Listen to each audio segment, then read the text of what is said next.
अरुणिमा सिन्हा भारत से राष्ट्रीय स्तर की पूर्व वॉलीबॉल खिलाड़ी तथा माउंट एवरेस्ट फतेह करने वाली पहली भारतीय विकलांग हैं। अरुणिमा सिन्हा का जन्म सन 1988 में उत्तर प्रदेश के सुल्तानपुर में हुआ। इनकी रुचि बचपन से ही स्पोर्ट्स में रही। वह एक नेशनल वॉलीबॉल प्लेयर भी थीं। इनकी ज़िंदगी में सब कुछ सामान्य चल रहा था, तभी उनके साथ कुछ ऐसा घटित हुआ जिसके चलते उनकी ज़िंदगी का इतिहास ही बदल गया। क्या थी वह घटना जिसके चलते उन्होंने नए कीर्तिमान रच दिए? आइए जानते हैं। अरुणिमा सिन्हा 11 अप्रैल 2011 को पद्मावती एक्सप्रेस से लखनऊ से दिल्ली जा रही थी। रात के लगभग 1 बजे कुछ शातिर अपराधी ट्रेन के डिब्बों में दाखिल हुए और अरुणिमा को अकेला देखकर उनके गले की चेन छीनने का प्रयास करने लगे, जिसका विरोध इन्होंने किया तो उन शातिर चोरों ने इनको चलती हुई ट्रेन बरेली के पास बाहर फेंक दिया, जिसकी वजह से अरुणिमा का बायां पैर पटरियों के बीच में आ जाने से कट गया।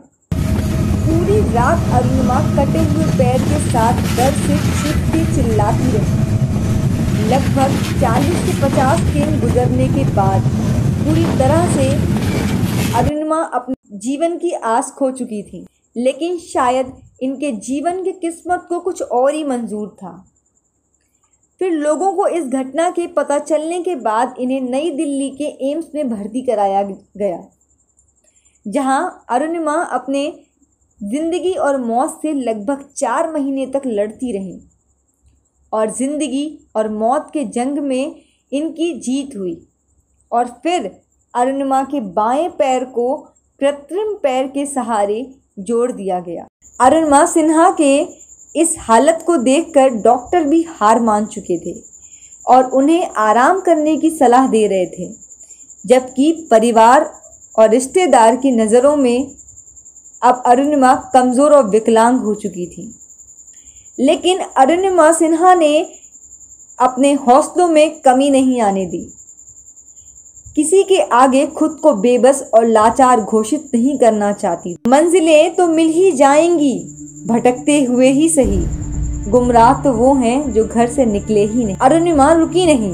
उन्होंने दुनिया भर की 7 सबसे ऊंची पर्वत चोटियों को फतेह किया। अपने कृत्रिम पैर के सहारे एशिया की एवरेस्ट, अफ्रीका की किलिमंजारो, रूस की एल्ब्रूस, इंडोनेशिया की कास्टन पिरामिड, ऑस्ट्रेलिया की किजास्को, दक्षिण अमेरिका की अंकागुआ और दुनिया की सबसे ऊंची पर्वत चोटियों में शामिल अंटार्कटिका के विंसन मैसिव हिल पर भी तिरंगा फहराने में कामयाबी हासिल की। विंसन मैसिव पर चढ़ाई से पहले अरुणिमा सिन्हा ने राजधानी दिल्ली में प्रधानमंत्री नरेंद्र मोदी से मुलाकात की थी। प्रधानमंत्री ने उन्हें अंटार्कटिका के सर्वोच्च शिखर पर लहराने के लिए तिरंगा देकर विदा किया और कामयाबी के लिए आशीर्वाद व शुभकामनाएं दी थीं। अपनी आखिरी मंजिल की तरफ बढ़ने से पहले उन्होंने अपने आलोचकों का शुक्रिया अदा किया था। उन्होंने कहा था, मैंने जब एवरेस्ट पर फतेह की थी तब दोनों हाथ उठाकर जोर से चिल्लाना चाहती थी। मुझे पागल विकलांग कहने वालों से कहना चाहती थी कि देखो मैंने कर दिखाया। दोस्तों, अरुणिमा अगर हार मानकर और लाचार होकर घर पर बैठ जाती तो आज वह अपने घर परिवार के लोगों पर बोझ होती। संपूर्ण जीवन उन्हें दूसरों के सहारे गुजारना पड़ता, लेकिन उनके बुलंद हौसले और आत्मविश्वास ने उन्हें टूटने से बचा लिया। दोस्तों, मुश्किलें तो हर इंसान के जीवन में आती हैं, लेकिन विजयी वही होता है जो उन मुश्किलों से बुलंद हौसलों के साथ डटकर मुकाबला करता है। इस तरह अरुणिमा ने वापस लौटने में सफलता हासिल की और सभी को चौंकने पर मजबूर कर दिया। अरुणिमा ने साबित कर दिया कि अगर इंसान सच्चे दिल से चाहे तो क्या कुछ नहीं कर सकता, चाहे वो औरत हो या आदमी या फिर कोई विकलांग। अरुणिमा का कहना है कि इंसान शरीर से विकलांग नहीं होता, बल्कि मानसिकता से विकलांग होता है। अपराधियों द्वारा चलती ट्रेन से फेंक दिए जाने के कारण एक पैर गंवा चुकने के बावजूद अरुणिमा ने गजब का जीवन परिचय देते हुए 21 मई 2013 को दुनिया की सबसे ऊंची चोटी माउंट एवरेस्ट को फतेह कर एक नया इतिहास रचते हुए ऐसा करने वाली पहली विकलांग भारतीय महिला होने का रिकॉर्ड अपने नाम किया।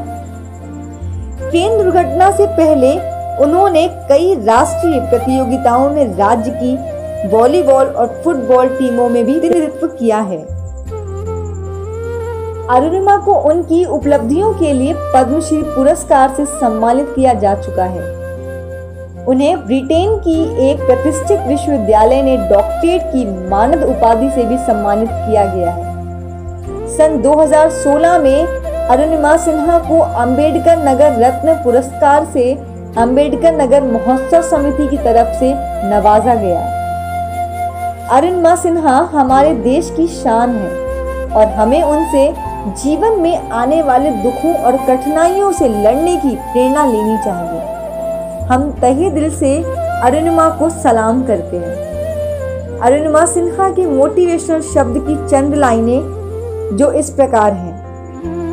अभी तो इस बाज की असली उड़ान बाकी है, अभी तो इस परिंदे का इम्तिहान बाकी है, अभी अभी तो मैंने लांघा है समुद्रों को, अभी तो पूरा आसमान बाकी है। कैसी लगी अरुणिमा सिन्हा की जीवनी? कमेंट बॉक्स में अपने विचार को जरूर शेयर करें। कमेंट बॉक्स पर आप दूसरी कहानी कैसी सुनना चाहते हैं यह ज़रूर बताएं। तब तक के लिए नमस्कार दोस्तों।